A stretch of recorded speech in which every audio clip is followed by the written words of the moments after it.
What's up? Today I want to tell y'all about the Sermon on the Mount, the best speech ever in history, given by yours truly, Jesus. Um, I just want to say that every day when we're in the world, we like to quote certain things, and sometimes we don't know where they come from. It just sounds good to us because it might fit what we're going through at the moment. But you got to be careful because a lot of information out there isn't accurate. I'm starting to see now even pages that tell Bible stories that's not even scripture, that's not even in the Bible. And if you read the comments, people are like, this is blasphemous, that's not even scripture. You got to be careful, man. A lot of pages are going to come off like they know what they're talking about and like they're quoting the Bible, but they're not. So what I want to say is just think of the Sermon on the Mount.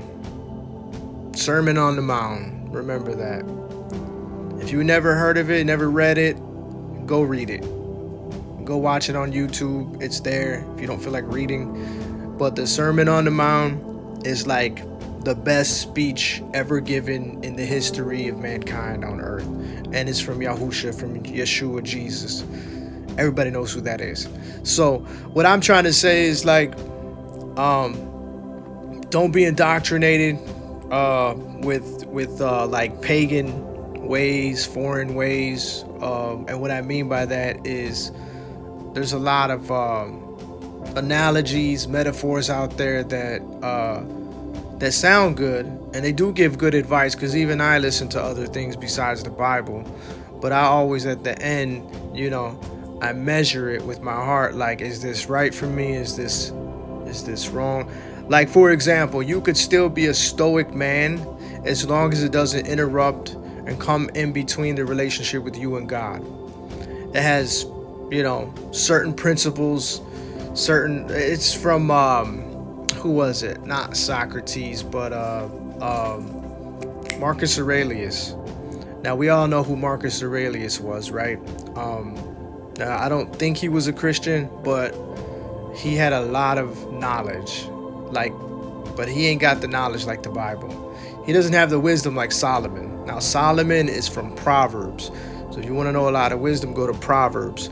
But Sermon on the Mount is number one, because it teaches us how to treat each other on a daily basis. And that's exactly what we're looking for. And he said, if you put all what I say into the Sermon on the Mount preaching, if you put all that into play and into act, it's like building your foundation on a rock, and that the winds come and try to blow your house down and it's going nowhere. So you know what that means, right? If you don't, let me explain.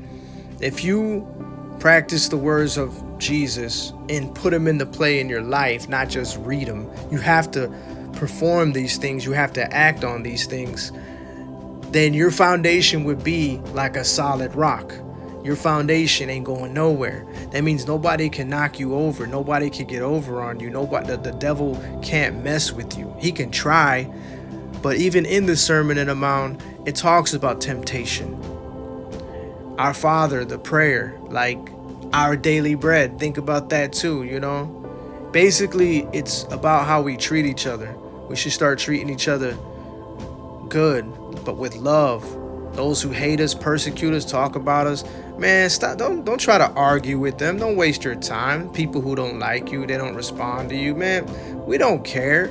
We just putting out our love to the world, and if they don't reciprocate, we don't care. Only small minds talk about other people. We talk about our future, our present. We're not those kind of people. So, revenge, we don't take revenge. We don't, turn the other cheek. It doesn't mean let people walk all over you like a rug. It just means to not take revenge. That's what it means. So, you gotta pray for discernment. You gotta sit there sometimes and fast and study these words, and then they'll come to you. They'll come to your heart.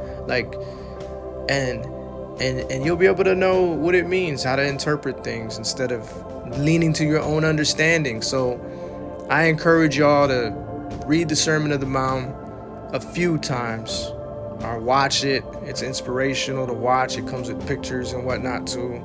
But be careful about these other pages. Don't just take information from things. Look at the comments, because there's real Christians in the comments, and they'll let you know if this is not scripture, this is blasphemous, this ain't the Bible, this is something else. People just making up stories. So I encourage y'all to do that, man. That's all I wanted to say.